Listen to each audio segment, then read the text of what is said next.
Hello दोस्तों, welcome to my channel. दोस्तों, आज की वीडियो में हम लोग बात करने वाले हैं सीएचएसएल एग्जाम 2024 टियर 1 के बारे में, जिसमें आप देख सकते हैं कि 1 जुलाई को पूछा गया शिफ्ट नंबर 4 में जितने सारे क्वेश्चंस होंगे इंग्लिश लैंग्वेज का, इन सबको हम लोग डिस्कस करने वाले हैं बहुत ही अच्छे तरीके से। और ये हमारा शिफ्ट नंबर 4 होगा। आपको मालूम है कि हम लोगों ने एक नया सीरीज शुरू कर रखा है, जिसमें हम 2024 के सारे क्वेश्चंस के प्रीवियस ईयर क्वेश्चंस को हम लोग सॉल्व करेंगे, चाहे वो इंग्लिश हो, चाहे वो मैथ्स हो, चाहे वो रीजनिंग हो। ठीक है, ये हमारा सेट नंबर 4 होगा इस वाले सीरीज का। ठीक है, उम्मीद करते हैं कि आपको समझ में आ रहा होगा। आते हैं नंबर 1 सवाल पे। सवाल ये कहता है कि throw off the old shoes, nobody will wear them now. आपसे कह रहा है कि जो पुराने शूज है उसको दूर फेंक दो। Nobody will wear them now, अब उस जूते को कोई नहीं पहनेगा। तो कुछ चूज करना है, इसमें गलत कहाँ पे है, कहाँ पे इसमें एरर है।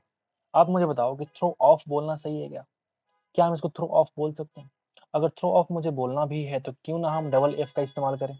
हालांकि मुझे लगता है कि इससे कहीं ज्यादा अच्छा जो वर्ड होना चाहिए थ्रो ऑफ ना होकर के, मुझे लगता है कि आप अगर थ्रो अवे यूज करें तो ज़्यादा सही रहेगा। क्योंकि किसी जूते को अवे जो है एक दिन मतलब डिनोट करता है दूर फेंकने के संबंध में। तो किसी जूते को हम क्या करेंगे, दूर फेंक देंगे ताकि nobody will wear them now. ठीक है, यहाँ पे क्या बोलेंगे, थ्रो ऑफ नहीं बल्कि थ्रो अवे का इस्तेमाल करना ज़्यादा सही होगा। ठीक है, आगे चलते हैं, नंबर 2 पे आते हैं। नंबर 2 क्या बोलता है, आपसे कह रहा है कि प्रेजेंट टेंस का इस्तेमाल करना है। प्रेजेंट टेंस में अगर आप देखें तो वर्ब का फर्स्ट फॉर्म यूज कर लेते हैं, वर्ब का सेकंड फॉर्म यूज कर लेते हैं, वर्ब का पांचवा फॉर्म भी यूज कर लेते हैं। और सॉरी, वर्ब का सेकंड फॉर्म यूज नहीं करते हैं, माफ कीजिएगा। वर्ब का फर्स्ट फॉर्म यूज करते हैं, वर्ब का फोर और वर्ब का पांचवा यूज करते हैं। ये देखिए, वर्ब का सेकंड फॉर्म में हटा दीजिए। अगर यहाँ पे हैड है तो वर्ब का थर्ड होना चाहिए, स्पेंट होना चाहिए, जो कि ऑलरेडी यहाँ पे क्या है, गलत है। तो ये देखो, अगर हैज भी है तो फिर से यहाँ पे स्पेंट होना चाहिए, तो फिर से काट के हटाओ। ठीक है, तो he spends all her money, verb का पांचवा फॉर्म है ये। तो हम क्या बोलेंगे, option number 3 is the required answer. बेहद ही आसान हो जाएगा। When it come to football, when it come, why come क्यों होगा भैया? When it comes to football, जब फुटबॉल की बारी आती है, my brother is an addict. मेरा भाई क्या है, एडिक्ट है, उसके प्रति बहुत लगाव है उसका। तो हम क्या बोलेंगे, when it comes to football. आगे बढ़ते हैं, नंबर 4 पे आते हैं। आपको चूज करना है कि किसमें सही तरीके से आर्टिकल का यूज किया गया है, किसमें सही तरीके से आर्टिकल का यूज किया गया है। I was rude to him when I was in fit of rage. I was rude to him when I was in a fit of rage. यहाँ पे आर्टिकल ए का यूज किया गया है। यहाँ पे आर्टिकल एफ के पहले एन लगाया है, काट के हटाओ। फिट के पहले द क्यों लगाएंगे, काट के हटाओ। तो सोचोगे यहाँ पे आर्टिकल लगाना ही क्यों है, बिना लगाए काम चला लो।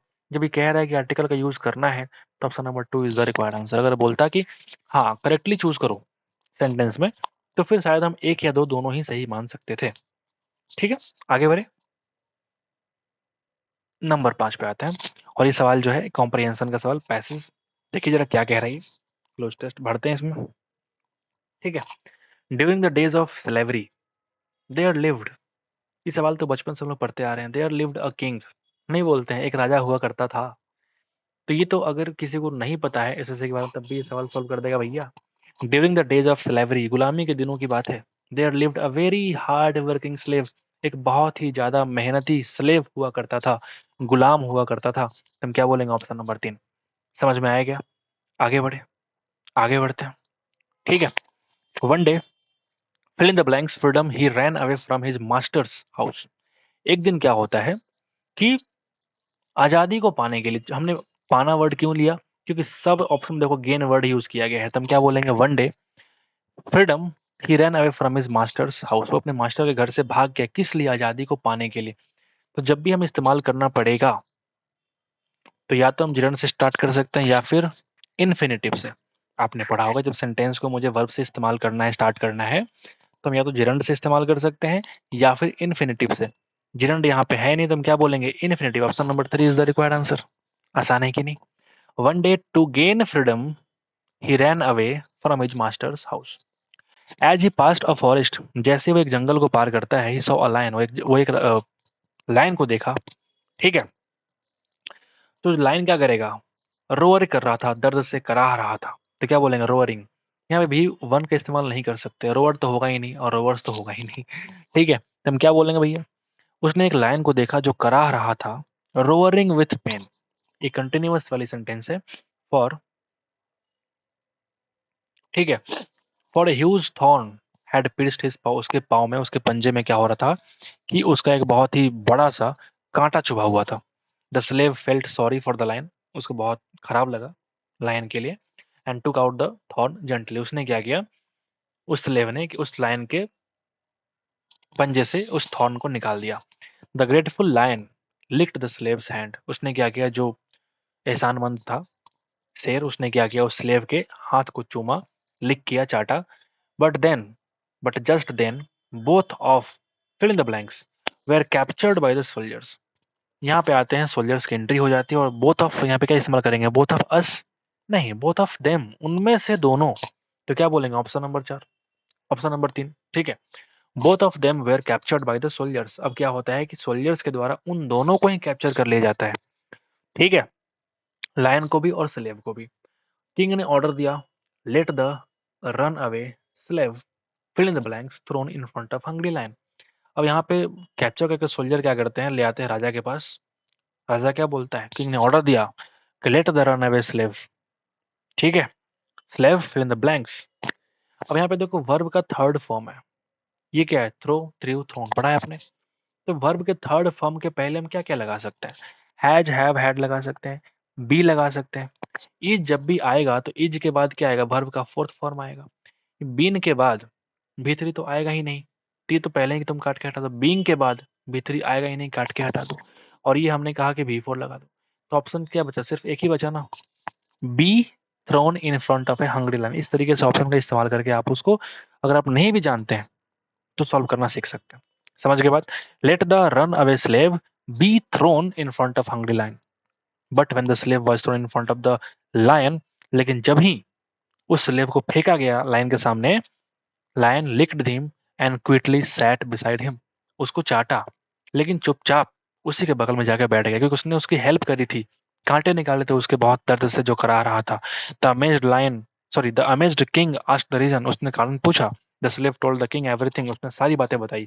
The king pardon the slave, king ने क्या किया, उस स्लेव को माफ कर दिया।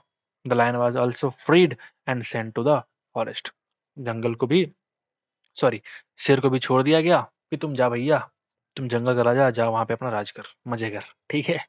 तो ये एक कहानी छोटी सी थी, अच्छा सवाल, लेकिन सवाल मुश्किल नहीं थे। यहाँ वर्ड आता है बॉइस्ट्रस, जिसका मतलब होता है शोरगुल से भरा हुआ। एक शोरगुल से भरा हुआ जगह है, चाहे जो भी हो, इसका एंटोनिम पूछ रहा है आपसे, क्या होगा, जो काम है, जो शांत है। लाउड का मतलब तो हल्ला गुल्ला, ये बिल्कुल सिनोनिम्स हो जाएंगे, राउडी, बदमाश। बाउंसी, एक वर्ड यहाँ पे आता है बाउंसी। बाउंसी का मतलब क्या होता है, बाउंसी का मतलब होता है भैया, आप इसको बोल सकते हो जैसे इंथ्यूजियास्टिक, आई मीन जोशीला, है ना, उसको बोलेंगे बाउंसी, ठीक है भैया। तो आप इसको चाहो तो लिख सकते हो, दैट इज कॉल्ड जोशीला, ठीक है।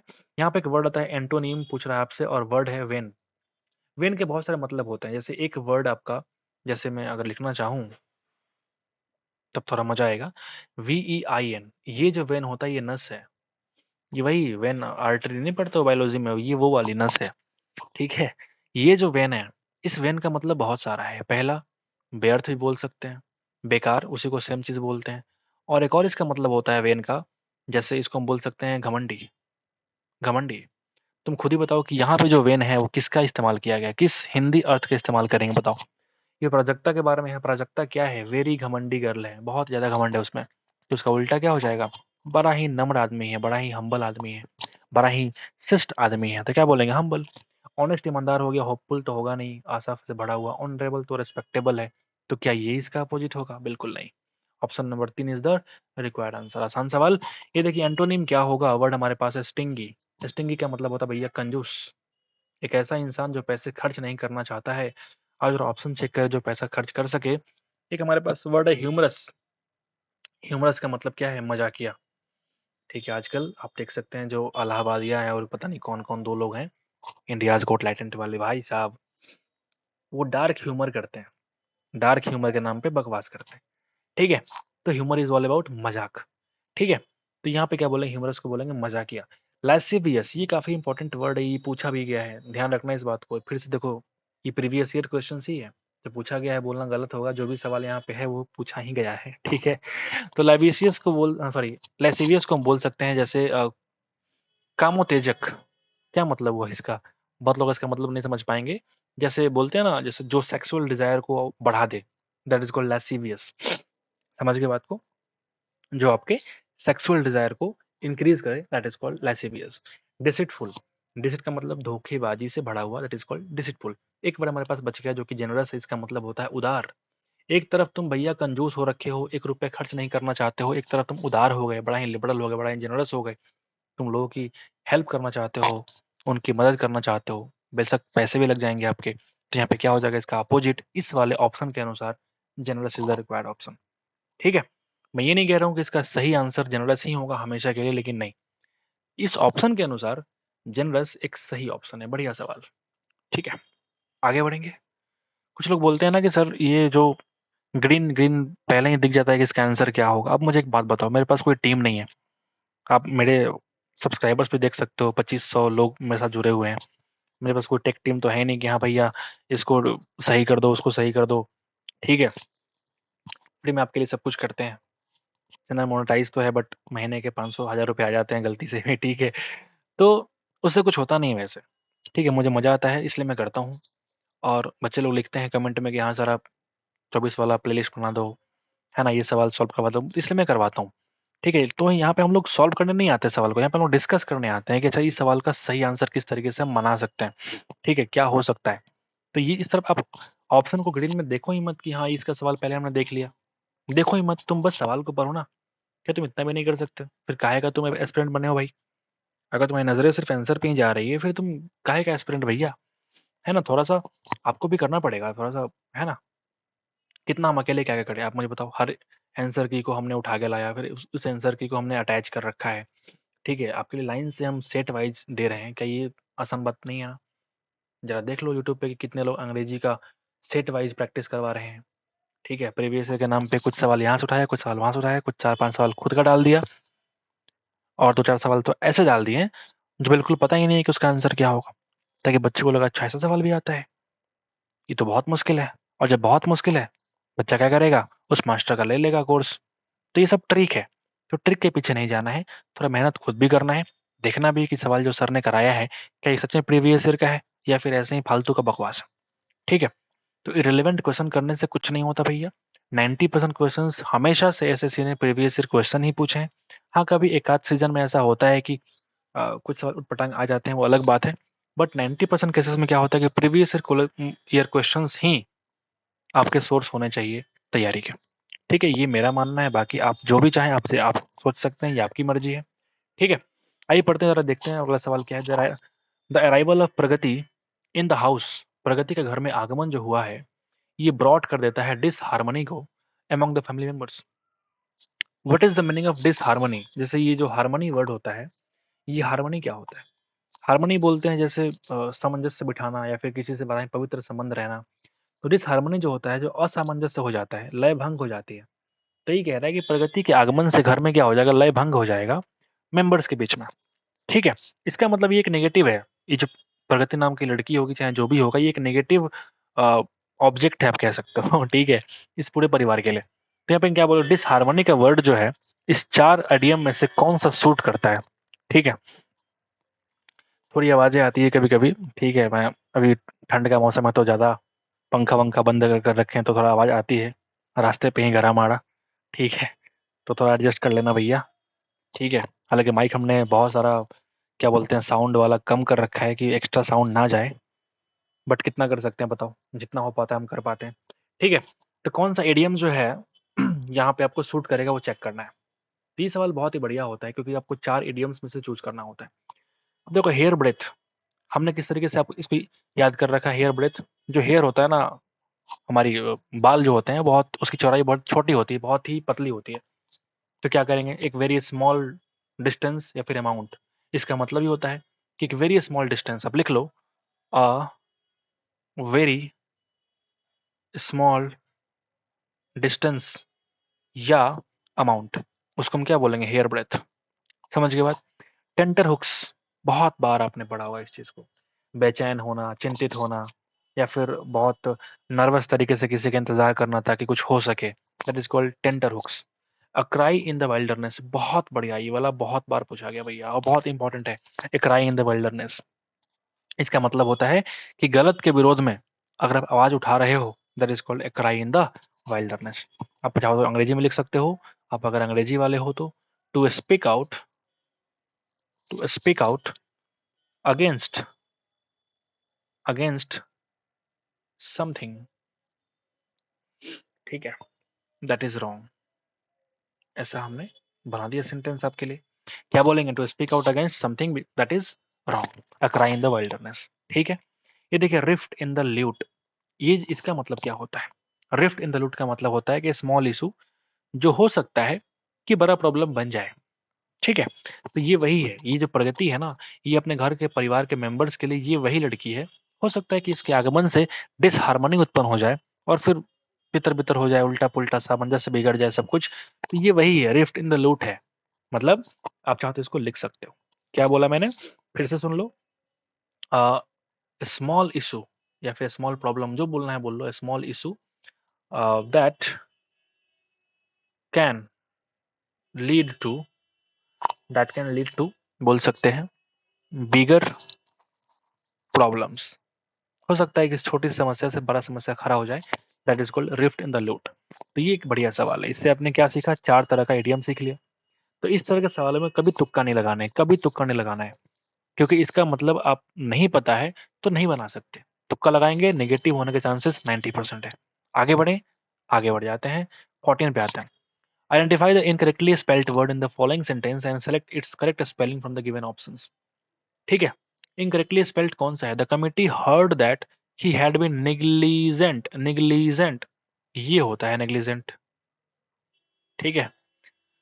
बड़ा ही आसान सवाल था। एंटोनिम क्या होगा? बट हमारे पास वर्सेंट मतलब बहुत ज्यादा खराब हो जाना, ठीक है। तो उसका उल्टा क्या हो जाएगा? बढ़िया हो जाना, इंप्रूव हो जाना। स्केल तो अलग चीज है। चेंज, परिवर्तित। ट्रेवर्स, ये इंपॉर्टेंट अच्छा वर्ड है। ट्रेवर्स का मतलब क्या होता है? ट्रेवर्स का मतलब होता है किसी चीज को आप लांग देते हो ना, पार करना, दैट इज कॉल्ड ट्रेवर्स। इसको बोल सकते हैं पार करना, ट्रेवर्स, ठीक है। आगे बढ़ते हैं, नंबर 16 पे आते हैं। साइनोनिम्स क्या होगा? एक वर्ड हमारे पास टाइटेनिक है, इसके ऊपर एक मूवी भी बनी है। और मूवी किस पे बनी है? तो आप देख सकते हैं एक नाव रहता है, बड़ा ही बड़ा सा नाव रहता है, बहुत बड़ा एक जायंट नाव रहता है, जिसका डूबना एक नामुमकिन सा था, लेकिन फिर भी डूब जाता है, ठीक है। मूवी आपने देखी भी होगी। तो ये टाइटेनिक का मतलब ही होता है एक बहुत विशाल, बहुत बड़ा, ह्यूज, या बोल सकते हो जायंट, गिगैंटिक। ये सारे वर्ड है इसके इंपॉर्टेंट वाले, ठीक है। समझ गए बात?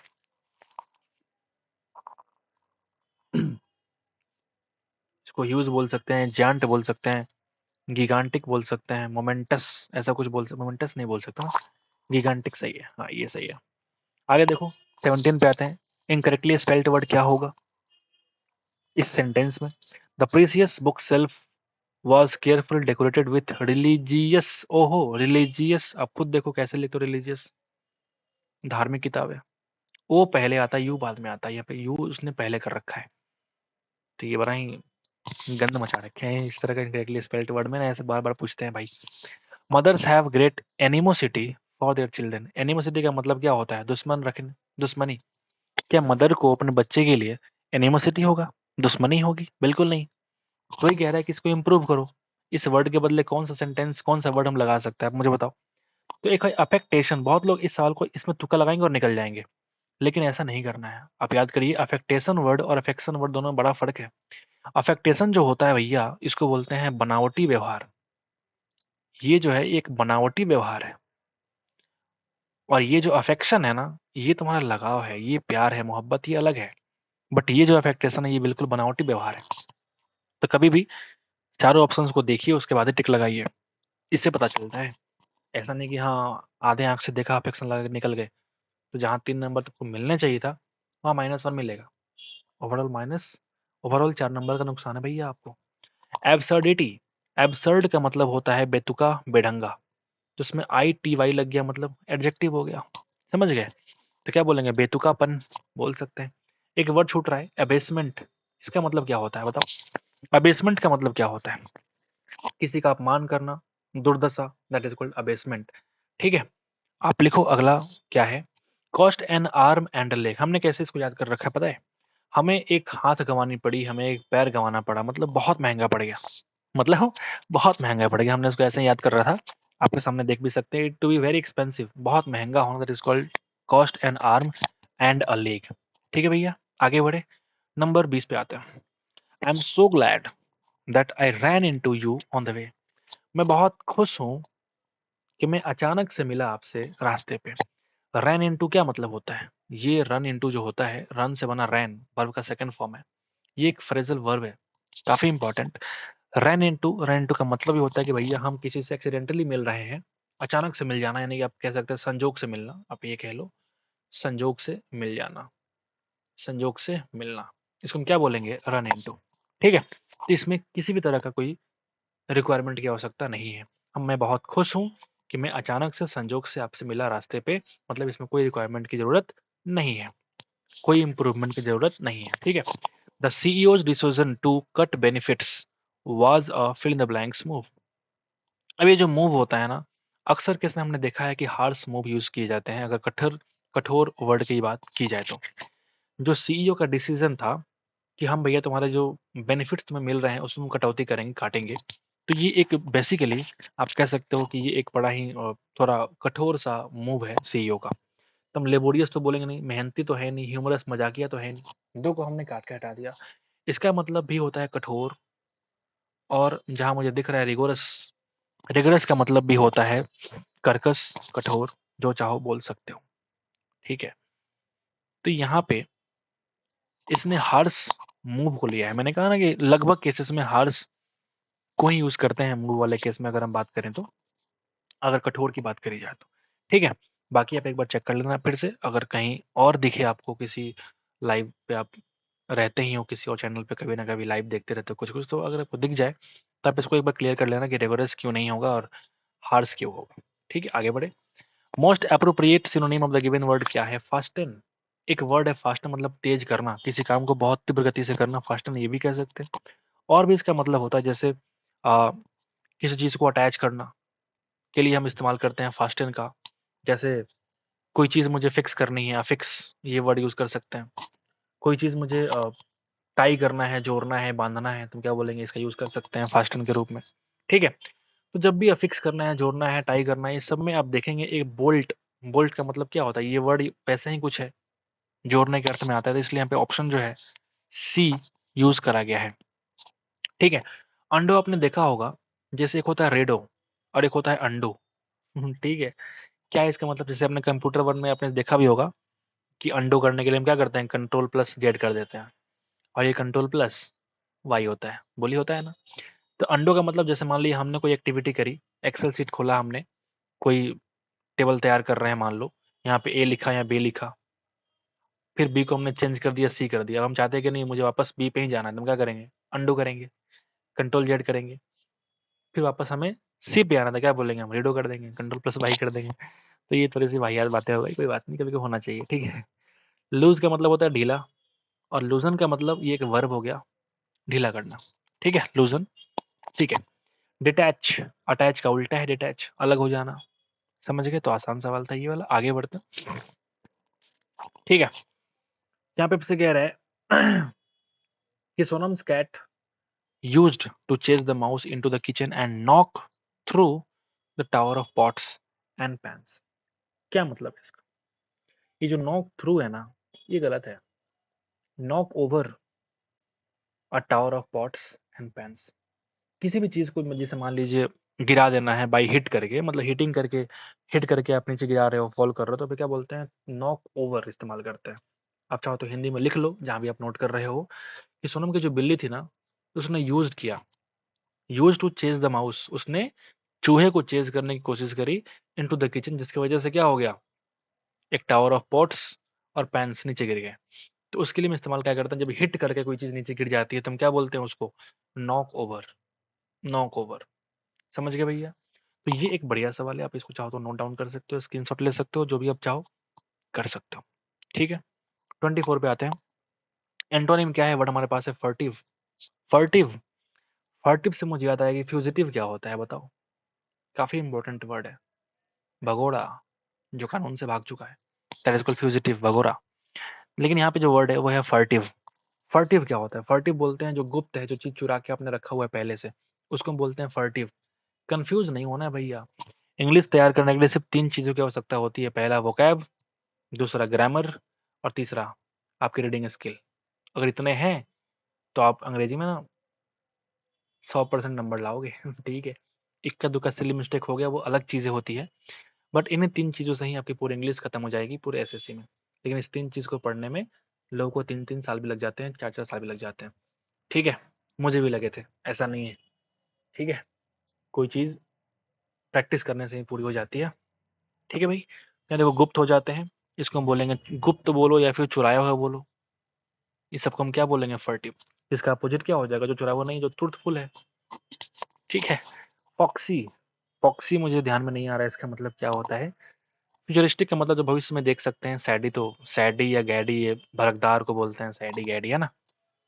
आगे बढ़ते हैं, 25 नंबर सवाल क्या बोलता है? This win could enhance to be a historic turning point in the fortunes of the team. Team के फॉर्च्यून में, फॉर्च्यून का मतलब सौभाग्य, पढ़ा ही होगा आपने। ठीक है, तो सवाल क्या कह रहा है कि this win could enhance to be a historic turning point.